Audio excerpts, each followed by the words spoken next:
meilleurs vœux donc et bonne année.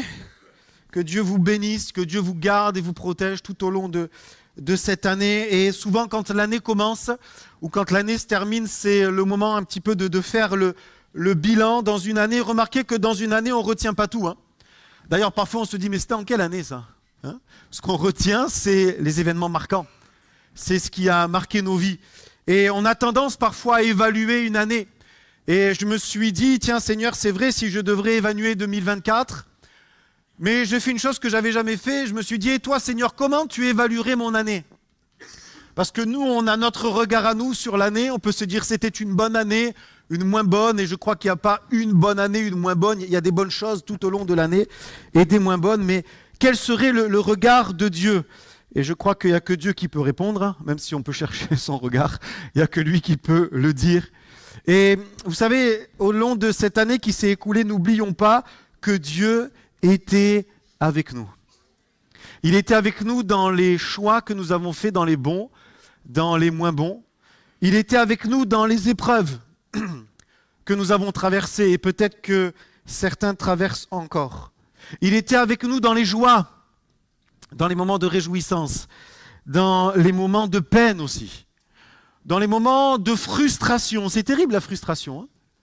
Dans les moments où on a attendu, et peut-être que vous attendez encore, mais dans les moments d'exaucement aussi, où Dieu a exaucé peut-être des choses en 2024, dans les moments de désillusion, mais dans les moments de victoire, il était là aussi, dans les moments de défaite, parce qu'il y en a parfois, dans les moments de perte, mais dans les moments de gain, dans les moments où on a rencontré des personnes, dans les naissances qu'il y a eu, et dans les départs, dans les larmes de tristesse, mais également, il était là dans les larmes de joie. Dieu sait, Dieu connaît ton année. Et il connaît même l'année qui arrive.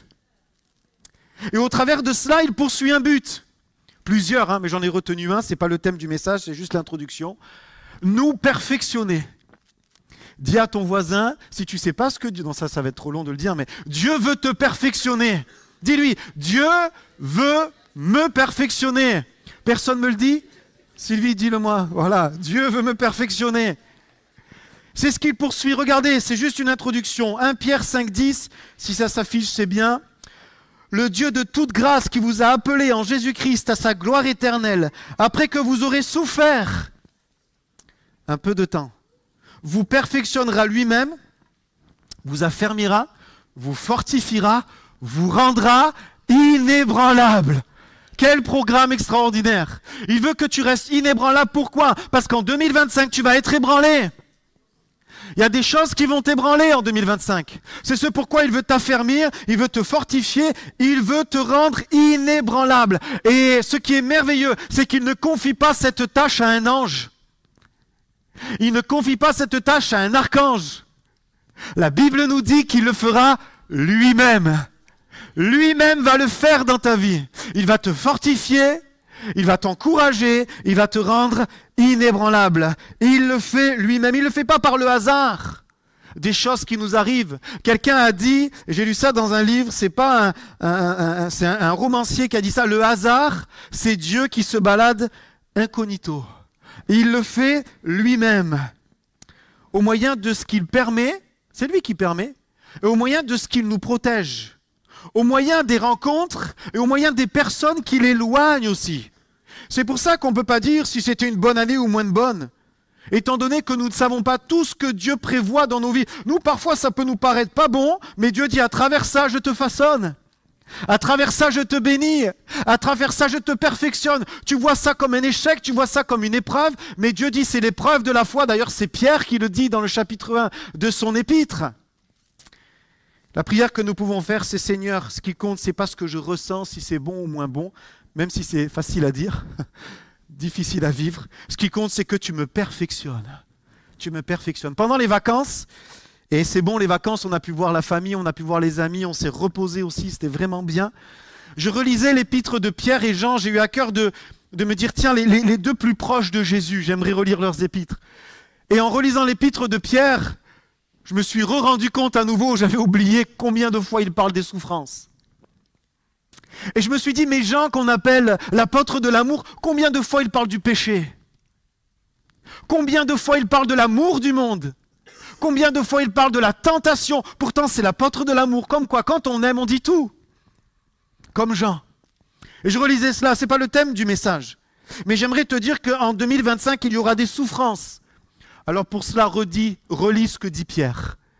Il y aura des tentations. Tu seras tenté d'abandonner, tenté de te conformer au monde, tenté d'aimer les choses du monde, tenté de te faire avoir par le diable et ses tentations. Pour cela, relis ce que dit Jean. Le titre du message ce matin, ça n'a rien à voir, c'est « Et si c'était possible ». Le titre du message, c'est « Et si c'était possible ». Si c'était possible quoi? De rentrer pleinement dans ce que Dieu a prévu pour moi en 2025. Peut-être qu'on peut se dire, mais avec les années, je suis déjà rentré dans ce que Dieu a prévu. Mais est-ce que nous le savons vraiment? Est-ce que nous savons vraiment si c'est vrai qu'il y a sa grâce, mais parfois nous n'avons pas freiné, perdu du temps, passé à côté? Mais c'est pas que ça, et si c'était possible? C'est rentrer dans les plans de Dieu, mais c'est peut-être aussi se dire, mais et si c'était en cette année que je pouvais vraiment vivre libre de ce qui me fait la guerre, de ce qui est là depuis tant d'années, de ce que je traîne, je pense qu'il y a une amélioration et puis il y a rechute. Et si c'était possible, de continuer à marcher dans la victoire, parce qu'il y a des victoires aussi, alléluia, amen, hein? Si c'était possible de tenir, malgré les épreuves qui vont arriver en 2025, oui, ce sera possible. Je dis ça pourquoi? Parce que chaque année, des personnes abandonnent la foi. Et même si on peut prêcher ça chaque janvier, c'est sûr que ça nous met en garde, mais quand sera-t-il au mois d'avril? Au mois de juillet? Où tu seras tenté, ah c'est l'été, c'est bon. Que nous puissions tenir en 2025. Si c'était possible de continuer, si c'était possible de rentrer dans l'appel de Dieu, dans ce que Dieu t'appelle à faire. Je me rappelle que quand j'ai senti l'appel de Dieu au ministère, avant ça il y avait d'autres appels, le service dans l'église, je me suis dit, mais Seigneur, je ne peux pas moi, mais lui. Je voyais tous les jeunes de mon groupe de jeunes, je disais, mais c'est lui Seigneur, pas moi. Et ça c'est un piège pour ne pas rentrer dans l'appel de Dieu. Et si c'était possible, quand cette année tu rentres dans ce que Dieu a prévu pour toi, si c'était possible de voir les prières les plus secrètes être exaucées pour ta famille, pour ton épouse, pour tes enfants, si c'était en cette année, Seigneur, tant d'années que je prie pour eux. Vous imaginez? Est-ce que vous attendez quelque chose en 2025 de la part de Dieu? Amen, c'est bien. Je me suis dit, si jamais personne dit Amen, je dis, bon, ben, on attendra au moins que des âmes soient sauvées. Mais vous avez dit Amen. Imaginez, prenons quelques instants, fermons nos yeux, que nous le recevions en 2025. Imagine que tu le reçois en 2025. D'un coup, c'est plus si c'était possible. C'est ça y est, c'est possible. Je le reçois maintenant. Je le reçois maintenant. J'écoutais un message sur la prière. Vous allez voir qu'il y a une orientation dans ce que je vous dis, même si je parle de la prière. Et j'ai bien aimé ce que ce pasteur disait. Il disait, quand je rentre dans un moment de prière, je me force à me concentrer cérébralement. Oui, c'est pas qu'émotionnel ou spirituellement. Je me force à me concentrer cérébralement et à vraiment réaliser que Dieu est là. Que quand je prie, je me tiens devant lui. On ne le fait pas systématiquement. Parfois, on peut prier par habitude, on peut prier pour une demande, mais on oublie qu'il est là. Et j'ai bien aimé le fait d'avouer cela, de dire, mais c'est vrai, on a besoin de réaliser qu'il est vraiment là. Faites-le, vous verrez que ça changera. Dans la nuit de vendredi à samedi, alors que j'avais prévu un autre message, il y a 2 nuits de cela, j'étais réveillé, et sans être mystique, j'ose dire par le Saint-Esprit, puisque je n'étais pas du tout fatigué, c'était 4 heures du matin, je descends, je commence à prier, et puis là j'ai vraiment ce message, et si c'était possible, avec le fait de changer ce que j'avais préparé, et ce matin de vous parler de la foi. Parce que pour entrer dans ce qui est possible, il faut la foi, non ?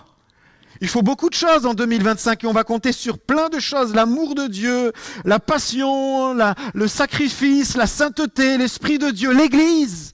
On aura besoin de l'Église en 2025. On aura besoin des frères et sœurs.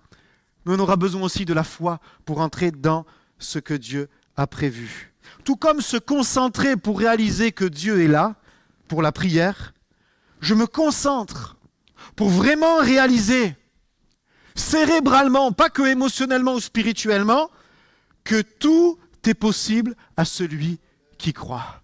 Et ce sera notre verset fil rouge. Marc 9, 23, Jésus lui dit, « Si tu peux le croire, tout est possible à celui qui croit. » Alors, peut-être juste dans une situation que ce verset peut s'appliquer, non en réalité.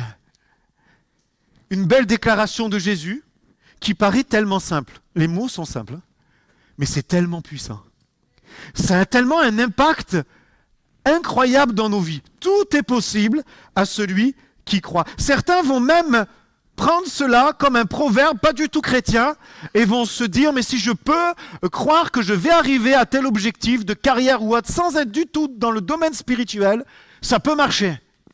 Et certains y sont arrivés parce qu'ils ont cru, ils ont mis leur foi en eux-mêmes, en leur capacité, dans le hasard. Mais nous, chrétiens, nous savons que ça c'est une parole de Jésus. C'est une parole de la Bible inspirée. Et c'est une parole qui se retrouve dans les 3 évangiles. Matthieu chapitre 17, Marc chapitre 9 et Luc chapitre 9. Et si elle est à 3 reprises dans les évangiles, ce qu'on appelle synoptiques, c'est-à-dire qui racontent l'histoire différente de l'évangile de Jean plus théologique, si elle y est 3 fois, c'est qu'il y a une importance. Amen. C'est une histoire, car en réalité, ce n'est pas un enseignement. Jésus n'est pas en train d'enseigner la foule quand il dit ça.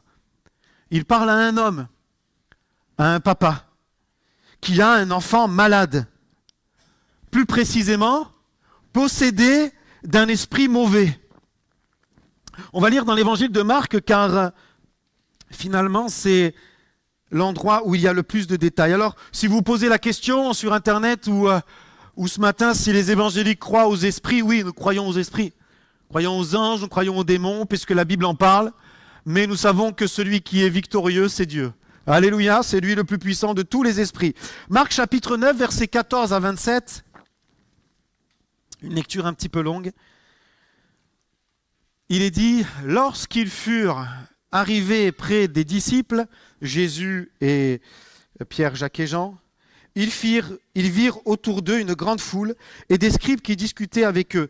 Dès que la foule vit Jésus, elle fut surprise et accourut pour le saluer. Il leur demanda, « Sur quoi discutez-vous avec eux ?» Et un homme de la foule lui répondit, « Maître, j'ai amené auprès de toi mon fils qui est possédé d'un esprit muet. En quelque lieu qu'il le saisisse, il le jette par terre.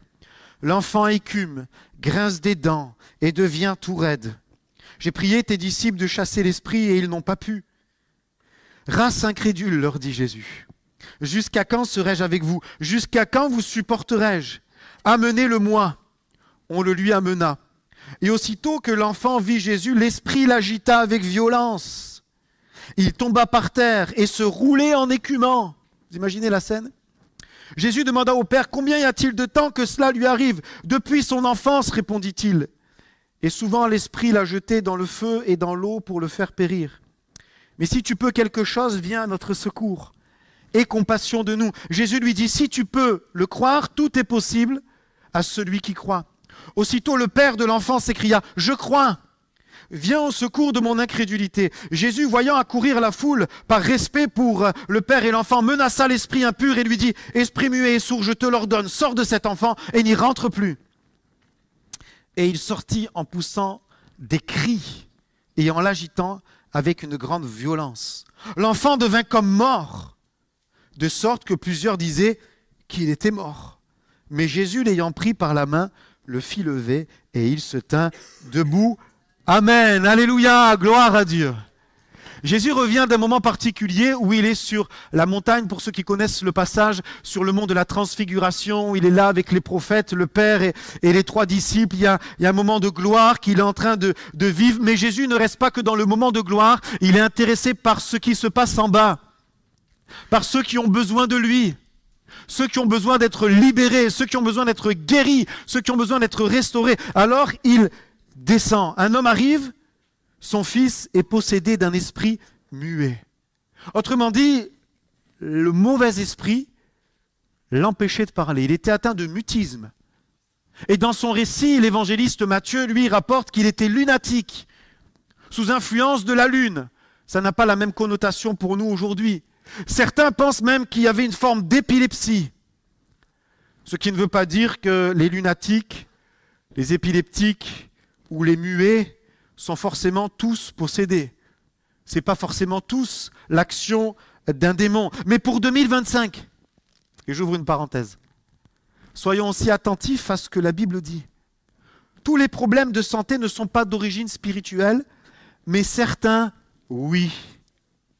Certains, oui. Et il semblerait parfois qu'on oublie cela. Compris que pour les problèmes biologiques, des microbes ou toutes sortes de choses, mais il y a aussi des choses spirituelles. Sinon, il va falloir réécrire certains passages de la Bible ou coller certaines feuilles. Et si c'était possible qu'en 2025, je prie pour une maladie, mais qu'en réalité, ce soit un esprit. Ouh, Samuel, attention, tu vas faire peur aux chrétiens. Mais non, bien-aimés, ce n'est pas pour faire peur. Avons-nous peur? Avons-nous peur des démons? Avons-nous peur de la vérité de l'Évangile? Avons-nous peur de ne pas être à la hauteur? Non. Peur de manquer de foi? Non. Vous savez, il y a deux sources. Il y a deux sources dans les maladies. C'est soit biologique, soit spirituel. Et ceux qui ont du résultat dans ces choses-là, c'est ceux qui souvent prient pour les deux ou cherchent à avoir un discernement pour voir d'où ça vient. Et ça, c'est important. Non seulement la Bible le dit, mais par expérience, je peux vous le dire aussi que c'est vrai. Même si on est chrétien, ça n'a rien à voir avec notre sainteté. L'affliction vient, la maladie vient, et il y a des exemples. Job, Saül, la femme courbée, ça n'a rien à voir avec notre marche avec Dieu, mais l'ennemi veut nous freiner, et parfois peut nous rendre malades aussi. Je n'ai pas pu développer cela en profondeur, mais réfléchissez-y à ce sujet, et avec l'aide du Saint-Esprit, que vous puissiez avoir vos propres conclusions. Moi, en tout cas, j'ai les miennes. Dans notre passage, nous voyons que c'est depuis l'enfance. Ah, ça veut dire long, ça aussi, depuis l'enfance. Ça veut dire qu'il y a des enfants qui peuvent être sous influence. Je ne développe pas plus, sinon peut-être que ça va remettre en cause certaines choses. C'est ce qui peut expliquer peut-être que les disciples ont eu du mal à le chasser. Et ça, je le dis par expérience. Si les esprits mauvais sont là depuis des années, c'est plus difficile à chasser. Eh oui. De plus, il est jeté dans le feu. Et quand il est dit qu'il est jeté dans le feu, ce n'est pas une petite brûlure. Certainement, il était défiguré. En plus, il ne parle pas, il pousse des cris, ça fait peur. C'est impressionnant. Ce n'est pas comme on a l'habitude de voir. Il ne parle pas, il écume. Les disciples sont peut-être effrayés. Et vous savez, il y a des choses qui éteignent notre foi. C'est la peur. La peur peut nous faire empêcher de rentrer, peut nous empêcher de rentrer dans le tout est possible de Dieu. Pourtant, nous voyons que Jésus les reprend, et même un petit peu sévèrement quand même. Comme pour leur dire, mais vous avez l'autorité. Oui, ils étaient conscients qu'ils avaient l'autorité, mais qu'est-ce qui fait que les disciples n'ont pas réussi à chasser ce démon? Peut-être la peur, ou certainement ils se sont arrêtés à ce qu'ils ont vu. Et en 2025, si on s'arrête qu'à ce que l'on voit, qu'à ce que l'on analyse, on risque de passer à côté du tout est possible. On risque de ne pas rentrer dans ce que Dieu a prévu pour nous. Peut-être qu'ils se sont dit, bon, c'est un cas particulier, Jésus va arriver, on va lui laisser cela, et puis ils en sont restés là. En 2025, je vais vous dire une chose, nous allons avoir des situations qui vont remettre en question notre autorité spirituelle, qui vont remettre en question notre identité spirituelle. Et l'ennemi, tu ne sauras pas que c'est l'ennemi, mais une pensée viendra. Mais toi, tu crois vraiment que tu peux prier pour ça? Toi, tu crois vraiment que tu as la foi pour prier pour ça? Franchement. Ça, c'est des pensées, tu penses qu'elles viennent de toi, de ton analyse, mais elles viennent de l'enfer en réalité. Est-ce que tu crois que tu peux? Est-ce que tu es vraiment sûr que tu es sauvé? Est-ce que tu es vraiment sûr qu'il y a l'onction? Est-ce que tu es vraiment sûr que Dieu est avec toi pour prier contre tel ou tel géant dans ta vie? En 2025, il y aura des situations qui voudront, comme les disciples, nous faire, c'est comme ça, on n'y arrivera pas. Mais nous voyons au travers de ce texte que Jésus dit quelque chose de vrai. Tout est possible à celui qui croit. Alléluia! Mais juste avant, il dit au papa, si tu peux le croire. Ah, intéressant ça, si tu peux le croire. Comme si c'est pas toujours évident d'arriver à croire quand on voit ce que l'on voit. Frères et sœurs, quand on est devant une situation impossible. Oui, nous sommes des chrétiens. Et peut-être vous qui venez pour là où les premières fois, vous dites, bon, les chrétiens ont peut-être plus la foi que moi, mais parfois on est aussi que des hommes et on se dit, mais c'est impossible. Mais il faut un miracle. Et quand on dit il faut un miracle, souvent vous avez compris, on n'y croit pas vraiment. Hein. Quand on nous dit cette phrase bateau, il faut un miracle, il faut un miracle, mais comment faire? Quand nous sommes confrontés à la réalité, et que la réalité c'est juste impossible, c'est pas évident à croire, non? On peut se dire, mais c'est vrai si tu peux le croire. Jésus, dans d'autres passages, va parler de la graine de foi. Il va dire, mais la foi c'est comme un grain de sénévé. Il n'en faut pas beaucoup, mais si on la met au bon endroit, si on la donne à la bonne personne, alors ça va pouvoir fonctionner, parce que la foi dépend de celui qui reçoit la foi, c'est-à-dire Jésus. Mais il parle aussi, et j'aimerais parler plutôt des graines d'incrédulité. On va les énumérer quelques instants, les graines d'incrédulité. Notre vue, on voit. Après avoir vu, on réfléchit. Notre réflexion, ah non mais là c'est sûr que waouh, ça va être très très compliqué quand même. Notre constat, c'est factuel. Et on peut se cacher derrière le fait que ce soit factuel. C'est un fait. Peut-être qu'on peut aussi, comme graine d'incrédulité, semer le fait que d'autres ont essayé avant nous. Les échecs passés des autres. Peut-être qu'on peut se dire un peu comme les Israélites, mais le défi est trop grand pour nous. Ils étaient face à Jéricho, les murailles étaient trop grandes, les hommes étaient trop grands, tout était trop grand, le défi est trop grand. Et c'est une graine d'incrédulité que nous semons dans nos vies, et sans nous juger, c'est normal, nous sommes humains. On peut aussi semer la graine d'incrédulité du temps qui passe. Oh, ça fait si longtemps que c'est comme ça. Après tout, on s'y est habitué. Les essais infructueux, j'ai déjà essayé. J'ai déjà essayé et ça n'a pas fonctionné. Alors maintenant, je n'essaye plus. Graine d'incrédulité. Le regard sur nous-mêmes. Après tout, qui suis-je? Qu'est-ce que je peux faire? Oui, j'ai un grand Dieu, mais c'est tellement compliqué. Et puis, la pire de toutes, le manque de confiance en ce que Jésus dit. Je suis toujours émerveillé de certaines personnes. Je lisais une biographie d'un homme de Dieu pendant les vacances également. Et je me disais, mais cet homme a une foi tellement simple d'un enfant. Il s'appuie juste sur le fait de Jésus l'a dit. Ouais. C'est tellement simple. Jésus l'a dit, alors on va prier et il va le faire. La foi d'un enfant, je sais que c'est tellement simple que ça nous est difficile de le saisir. La foi d'un enfant, c'est tellement simple. Jésus l'a dit, alors je le crois. Et cela, voyez-vous, est valable dans tous les défis de nos vies. Les graines d'incrédulité, pas que dans le domaine de la délivrance et de la guérison. On peut semer l'incrédulité pour tout un tas de choses. Mais si en 2025, c'était possible de semer la graine de foi, amen. Vous voulez quelques graines de foi? Je peux le croire. Jésus lui dit, si tu peux le croire. Réponds, je peux le croire. Je peux le croire. Je peux faire le choix de le croire. Voilà, c'est simple. Je peux faire le choix de le croire ou de ne pas le croire. Mais je peux faire le choix de le croire. Une autre graine de foi, je m'appuie sur Jésus. Je m'appuie sur Jésus. Je m'appuie sur la parole de Dieu dans son entièreté. Et puis si j'ai des moments de doute, ce qui est merveilleux, c'est que je peux m'adresser à Jésus. Je peux lui dire, Seigneur, je veux croire, mais aide-moi, Seigneur, à croire. Je peux même m'adresser au Saint-Esprit qui, lui, n'est pas trop loin, il est en moi. Et je peux lui dire, Saint-Esprit, aide-moi à croire. C'est difficile, mais je veux faire le choix de croire. Et si c'était possible? Une histoire de possibilité. Arrêtons-nous sur une partie du dialogue entre Jésus et le papa. Verset 22, si tu peux quelque chose, viens à notre secours. Si tu peux, aie compassion de nous.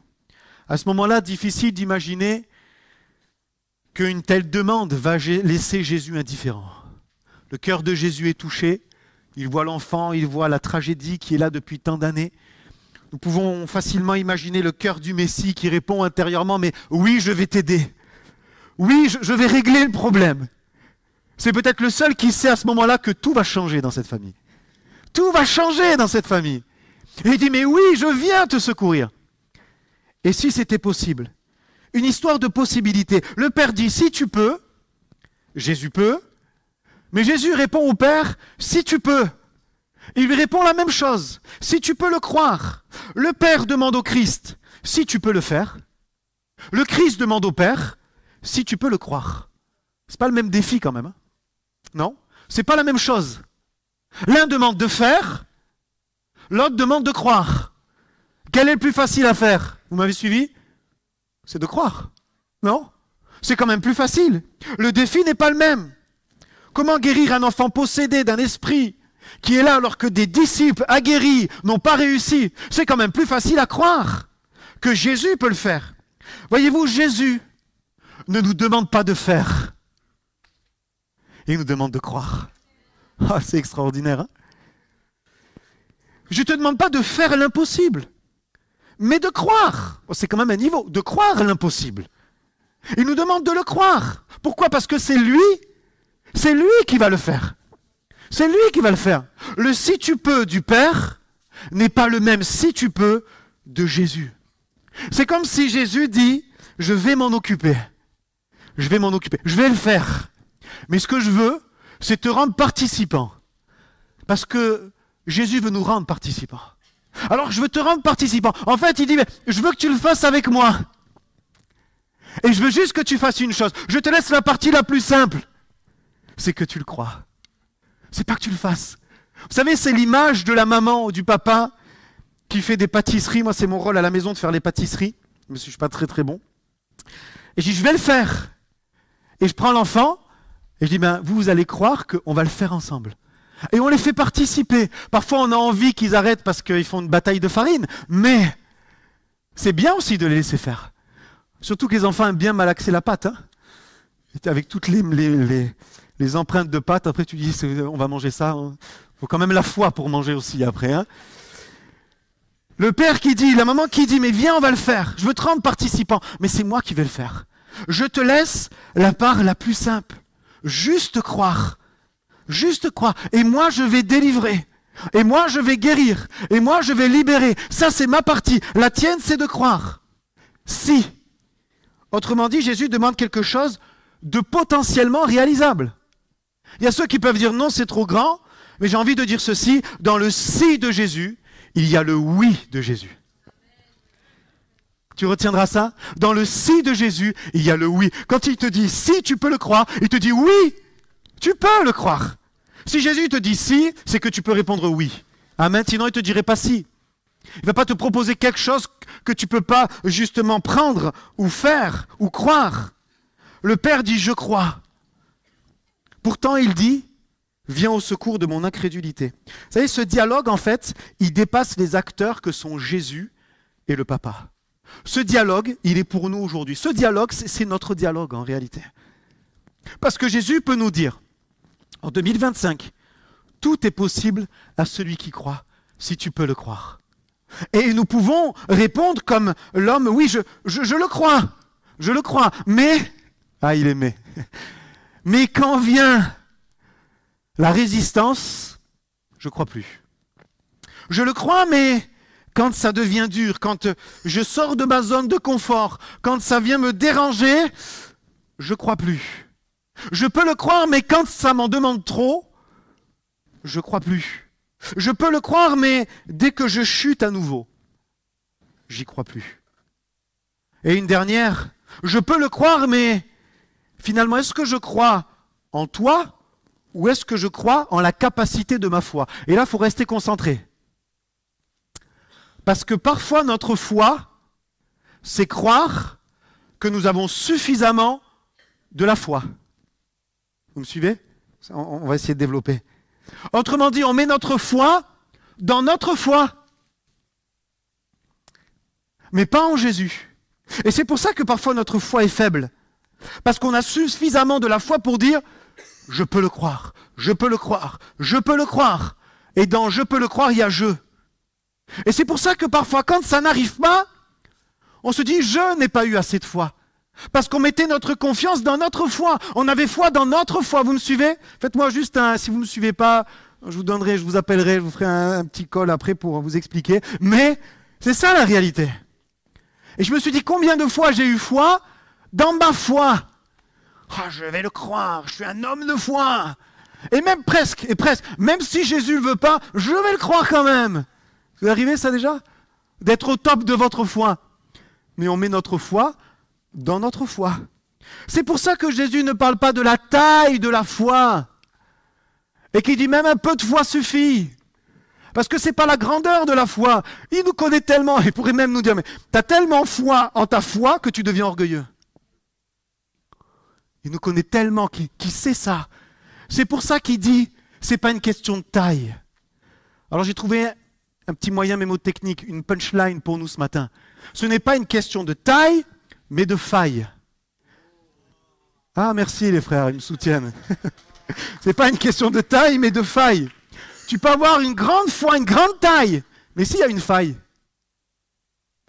Tu peux avoir une toute petite foi, mais si elle n'a pas de faille, alléluia, alors tout est possible à celui qui croit. Amen.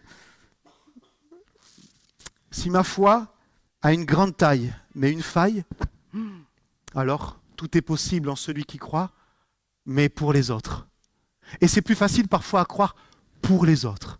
Parfois, quand il y a une faille dans notre foi, on se dit « Ah, mais ce frère, c'est normal. Cette sœur, c'est normal. Elle a la foi. Elle a vécu des épreuves. Elle a tenu bon. Elle est là depuis des années dans l'église. C'est normal qu'elle y arrive parce qu'elle a une foi sans faille. Seigneur, quand cette année, nous puissions avoir une foi sans faille, qu'importe la taille. Amen. Et si c'était possible en 2025 d'avoir simplement la foi pour tenir, la foi en Jésus, pas en nous, mais en lui. Dire, Seigneur, on va tenir. Tu vas me faire tenir. Je sais que par moi-même, je ne peux pas.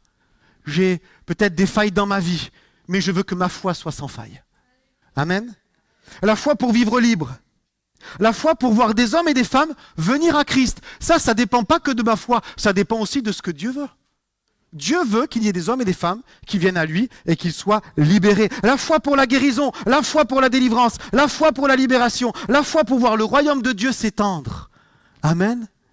Or, sans la foi, il est impossible de lui être agréable. Vous savez ce que l'Épître aux Hébreux dit. Alors, j'ai quelques versets pour terminer. Nourrissons notre foi. Comment? La foi vient de la Bible. Pour avoir une foi infaillible, appuie-toi sur la parole infaillible. Amen. Pour que ta foi soit sans faille, appuie-toi sur le roc qui, lui, n'a pas de faille. Appuie-toi sur la parole de Dieu. Pas juste ce que tu vois. La foi vient de la Bible. 2 Corinthiens 5, 7. Marchons par la foi et non par la vue. En 2025, c'est sûr. Et Dieu ne nous condamne pas parce qu'il nous connaît et il veut nous perfectionner. Rappelez-vous. En 2025, on va faire des choix par la vue.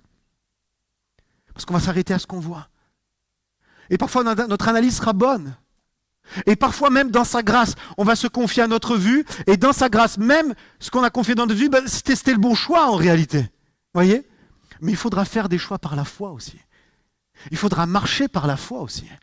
Et peut-être qu'autour de toi, il y aura même des chrétiens qui paraîtront spirituels, qui vont dire non, ça tu peux pas. Et toi, tu dis, mais moi j'ai reçu une parole de Dieu, je vais quand même y aller. Parce que je m'appuie sur ce qu'il dit. Et finalement, pour marcher par la foi, il faut bien connaître l'auteur de la foi. Il faut avoir une intimité, il ne faut pas faire tout de déraisonnable. Il ne faut pas prendre le contre-pied systématique des autres pour dire moi je marche par la foi, vous marchez par la vue. Ça ne marche pas. Pour marcher par la foi, il faut être en intimité avec l'auteur de la foi. Amen. Voici un verset qui pour moi est le grand frère de notre verset fil rouge. Nous avons médité quelques instants sur tout est possible à celui qui croit, mais rien n'est impossible à Dieu. Luc 1, 37, rappelez-vous, c'est l'ange qui dit ça. Il va voir Marie et il dit ta cousine Élisabeth, elle est enceinte, elle était stérile. Et elle est enceinte, elle va donner naissance à celui qui va préparer dans des dizaines d'années le chemin du Messie. Le plan de Dieu est en train de se dérouler, de se cartographier devant Marie. Certainement, elle a un visage qui exprime son étonnement. Et l'ange dit, rien n'est impossible à Dieu. Alléluia. Rien n'est impossible à Dieu. Même la stérile enfante. Alors peut-être certains peuvent dire, mais moi j'étais stérile, je n'ai pas enfanté. Mais si c'était le plan de Dieu pour toi. D'autres ont été stériles et ont enfanté. Moi, j'ai la joie de ma petite sœur qui ne pouvait pas avoir d'enfant. Elle a essayé beaucoup de choses, on a prié. Et puis, sans aucun traitement, elle a été miraculeusement enceinte. Alléluia. Et à Noël, le 24, elle nous a annoncé la bonne nouvelle que le deuxième était en route. Alléluia, rien n'est impossible à Dieu. Peut-être que ça ne t'est pas arrivé à toi. Ne sois pas frustré, ne sois pas désillusionné, mais fais confiance au Seigneur. Alléluia. Je lance donc une invitation à croire. Pas croire ce que je veux, mais ce que Dieu dit. Croire que tout est possible à celui qui croit, je rajoute, selon ce que Dieu veut. Vous savez, Dieu ne fera pas ce qu'il ne veut pas, qu'importe la taille de ta foi. Il ne changera pas sa nature, il ne changera pas ce qu'il est, ses plans pleins d'amour et de grâce, parce que tu pleures et que tu gémis devant lui. Non, il t'aime trop pour changer son plan. Et il poursuit un plan. Je parlais de Jean en introduction, et je termine avec un verset de la première épître de Jean qui dit cela. 1 Jean 5, 14, 15. Nous avons auprès de lui cette assurance, et il est question de foi dans ce passage, que si nous demandons quelque chose, mais attention, selon sa volonté, selon sa volonté, selon sa volonté, il nous écoute. Et si nous savons qu'il nous écoute, quelque chose que nous demandions, nous savons, Jean c'est un homme de foi, que nous possédons la chose que nous lui avons demandée. Vous savez, Jean, il est en train de nous dire qu'il avait devancé le système de livraison. C'est ça. Je ne sais pas si ça existait à l'époque, mais aujourd'hui, sur Internet, tu payes, c'est à toi. Mais tu ne l'as pas encore dans la boîte aux lettres. Suivant les délais, tu peux attendre 2 jours, 3 jours, parfois c'est super rapide, parfois ça peut être plus long. Mais c'est à toi, oui ou non? Tu l'as acheté, tu as le mail de confirmation, c'est validé. Si tu ne le reçois pas, tu peux le revendiquer, parce que c'est le tien. Mais pourtant, tu ne l'as pas encore. Et ça, c'est le principe de foi. Jean dit, si tu sais que ce que tu demandes, c'est suivant sa volonté, tu sais qu'il t'écoute. Pas juste qu'il t'entend, mais il t'écoute. Et parce qu'il t'écoute, tu sais que tu l'as. Tu sais que tu l'as. Tu n'as pas encore été livré, mais tu l'as. Tu n'as pas encore eu la livraison, mais tu l'as. Ça, c'est le miracle de la foi. Et c'est Jean qui le dit, inspiré par l'Esprit. Le but de la foi, et je termine avec ça aussi, on a parlé beaucoup de ce que Dieu pouvait nous donner. Autrement dit, de ce qu'il est capable de faire. De sa main. Mais j'aime nous rappeler qu'il n'y a pas que sa main. Il y a aussi son cœur. Si le but de la foi, c'est juste d'obtenir, je vais bénir Dieu pour ce qu'il fait. Je vais bénir Dieu pour sa main. Et Dieu veut qu'on le bénisse pour ce qu'il fait. Dieu veut qu'on le bénisse pour sa main qui donne. Mais le but de la foi, c'est aussi de le bénir pour son cœur. Alléluia. Parce que son cœur, c'est ce qu'il est. Et en 2025, si on s'appuie juste, et si on s'attend juste à recevoir de sa main, si on ne reçoit pas en 2025, et qu'il faut patienter jusqu'en 2026, tu vas t'éloigner de son cœur. Alors que le but de la foi, c'est pas que recevoir de sa main, c'est connaître son cœur, alléluia. C'est être plus attaché à son cœur, plus être attaché à sa foi. Seigneur, si la livraison tarde, moi je sais que je l'ai reçu, mais si la livraison tarde, je vais quand même rester attaché à ton cœur, Seigneur. Et garde-moi d'être juste attaché à ta main, parce qu'avec le temps, avec les années, je ne tiendrai pas. Mais si je suis attaché à ton cœur, si je recherche ta face, alors je vais pouvoir tenir. Alors je vais pouvoir repasser ce verset dans les moments difficiles. Oui, tout est possible à celui qui croit. Et si c'était possible, pour toi vraiment en 2025, de le saisir et de le croire, non pas la confiance en ta foi qui parfois a des failles, mais en celui qui peut tout. J'aimerais faire un appel ce matin, que nos yeux puissent se fermer quelques instants. Et peut-être t'engager. Et dans les moments de doute, au mois de mars, au mois de septembre, au mois d'octobre, on sera encore en 2025. Je prie pour que tu tiennes ferme et que tu continues peut-être de croire même jusqu'au 31 décembre minuit si Dieu t'a fait une promesse. Est-ce que tu veux simplement relever le défi? Moi, je veux que ce verset qui est encore pour moi aujourd'hui, je veux qu'il me suive tout au long de l'année. Tout est possible à celui qui croit. Dieu va mettre devant toi des défis. Le diable va mettre devant toi des tentations. Le diable va chercher à te leurrer, à te tromper. Mais avec le discernement, tu pourras dire, tout est possible à celui qui croit et moi je crois. Je t'invite à te mettre debout si tu veux relever le défi. Pour toi, pour ta famille, pour ton église, pour ton appel. Pour dire, c'est peut-être cette année. Je veux croire que tout est possible à celui qui croit.